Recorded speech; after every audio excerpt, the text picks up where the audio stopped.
আসসালামু আলাইকুম ওয়া রহমতুল্লাহ। জীবনের কোনো এক মুহূর্তে দাঁড়িয়ে কি আপনার এমন মনে হয়েছে যে আপনার চারপাশের সবকটি দরজা বন্ধ হয়ে গেছে? আপনি যেদিকেই তাকাচ্ছেন শুধু অন্ধকার আর অন্ধকার, কোনো আলো নেই, কোনো আশা নেই, কোনো উপায় নেই। আপনার মনে হচ্ছে আপনি একটা বিশাল দেয়ালের সামনে দাঁড়িয়ে আছেন, যা পার করার কোনো সাধ্য আপনার নেই। আপনি হয়তো আপনার চাকরিটা হারিয়েছেন, ব্যবসায় বড় লোকসান খেয়েছেন, কোনো প্রিয় মানুষ আপনাকে ছেড়ে চলে গেছে, অথবা এমন কোনো কঠিন রোগে ভুগছেন যার কোনো চিকিৎসা খুঁজে পাচ্ছেন না। আপনি কাঁদছেন আর ভাবছেন, আমার সাথেই কেন এমন হলো? এবার আমি কোথায় যাব? যখন মানুষের তৈরি করা সমস্ত পথ বন্ধ হয়ে যায়, ঠিক তখনই শুরু হয় আল্লাহর কুদরত। যখন দুনিয়ার সব দরজা আপনার মুখে বন্ধ হয়ে যায়, তখন আরশের মালিক আপনার জন্য এমন এক দরজা খুলে দেন, যা কোনোদিন কোনো মানুষ বন্ধ করতে পারবে না। সব পথ বন্ধ হয়ে গেলে আল্লাহ কিভাবে অলৌকিকভাবে তার বান্দার জন্য নতুন রাস্তা তৈরি করেন। শেষ পর্যন্ত সাথে থাকুন, হয়তো এই ভিডিওটি আপনার জীবনের মোড় ঘুরিয়ে দেবে। মানুষের ক্ষমতা যেখানে শেষ, আল্লাহর কুদরত সেখান থেকে শুরু। আমরা মানুষ হিসেবে খুব দুর্বল। আমরা যখন কোনো সমস্যায় পড়ি, তখন প্রথমেই মানুষের সাহায্য খুঁজি। আমরা ভাবি অমুক ব্যক্তি আমাকে বাঁচাবে, অমুক টাকা আমাকে রক্ষা করবে। কিন্তু আল্লাহ অনেক সময় ইচ্ছা করেই দুনিয়ার সব উপায় উপকরণ আমাদের থেকে কেড়ে নেন। কেন জানেন?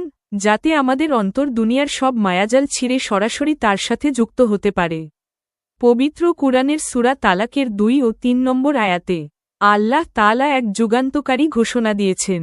আল্লাহ বলেন, আর যে আল্লাহকে ভয় করে আল্লাহ তার জন্য সংকটের মধ্য থেকে বের হওয়ার একটা পথ তৈরি করে দেন, এবং তাকে এমন উৎস থেকে রিজিক দান করেন যা সে কল্পনাও করতে পারেনি। মানুষ হিসেবে আমাদের চিন্তা ভাবনা খুব সীমিত। আমরা শুধু ততটুকুই দেখতে পাই যতটুকু আমাদের চোখের সামনে থাকে। যখন আমাদের হিসাব নিকাশ মেলে না, তখন আমরা হাল ছেড়ে দিই। আমরা ভুলে যাই যে আমরা যার বান্দা, তিনি আল ফাত্তাহ, অর্থাৎ যিনি সমস্ত বন্ধ দরজা খুলে দেন। পবিত্র কুরআনের সূরা তালাকের 2 ও 3 নম্বর আয়াতে আল্লাহ তাআলা এক অসাধারণ ওয়াদা করেন। আল্লাহ বলেন, আর যে আল্লাহকে ভয় করে আল্লাহ তার জন্য নিষ্কৃতির কোনো পথ তৈরি করে দেন, এবং তাকে এমন উৎস থেকে রিজিক দান করেন যা সে কল্পনাও করতে পারেনি। একটু গভীরভাবে চিন্তা করে দেখুন, আল্লাহ বলেননি যে আপনার চেনা পথ দিয়েই সমাধান আসবে। আল্লাহ বলেছেন, তিনি এমন জায়গা থেকে পথ খুলে দেবেন যা আপনি আপনার বুদ্ধি দিয়ে কখনো কল্পনাও করতে পারেননি। ইতিহাসের যখন হজরত মুসা আলাইহিস সালাম তার কওমকে নিয়ে ফেরাউনের হাত থেকে পালাচ্ছিলেন, তখন সামনে ছিল বিশাল নীল নদ, আর পেছনে ছিল ফেরাউনের সশস্ত্র বাহিনী। কোনো পথই খোলা ছিল না, চারদিকের সব পথ বন্ধ।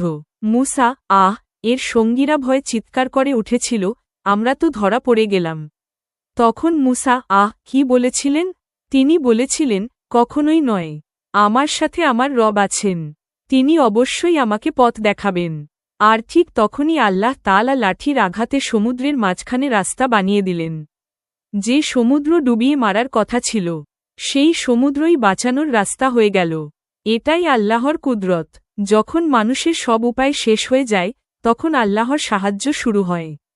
হজরত ইউনুস এর মাছের পেটের ভেতর, সমুদ্রের তলদেশে, অন্ধকারের ওপর অন্ধকার। সেখান থেকে বাঁচার কি কোনো মানবিক উপায় ছিল? কোনো পথ খোলা ছিল না।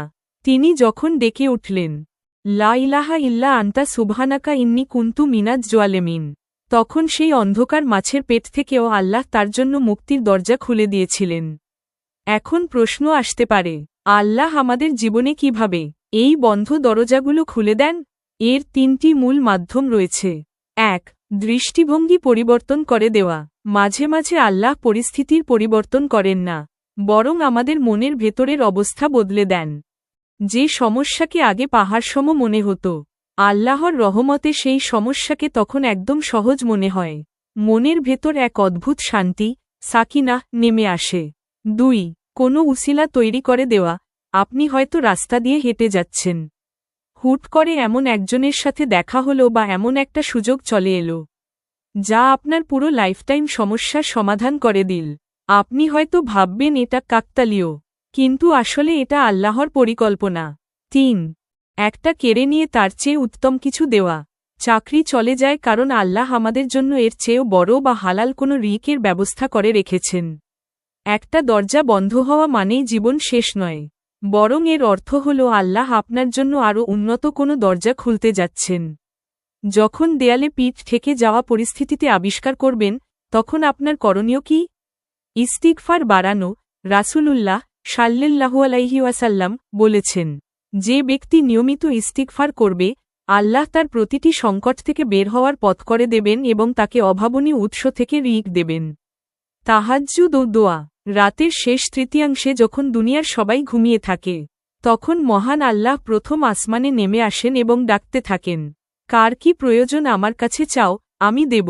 সেই সময়টায় নিজের মনের সব কষ্ট আল্লাহর কাছে ঢেলে দিন। তাওয়াক্কুল বা ভরসা। মন থেকে বিশ্বাস করুন যে এই মুসিবত চিরস্থায়ী নয়, আল্লাহের একটা ব্যবস্থা করবেনই করবেন। আল্লাহ আমাদের সবাইকে সব কঠিন পরিস্থিতিতে তার ওপর অটুট ভরসা রাখার তৌফিক দান করুন।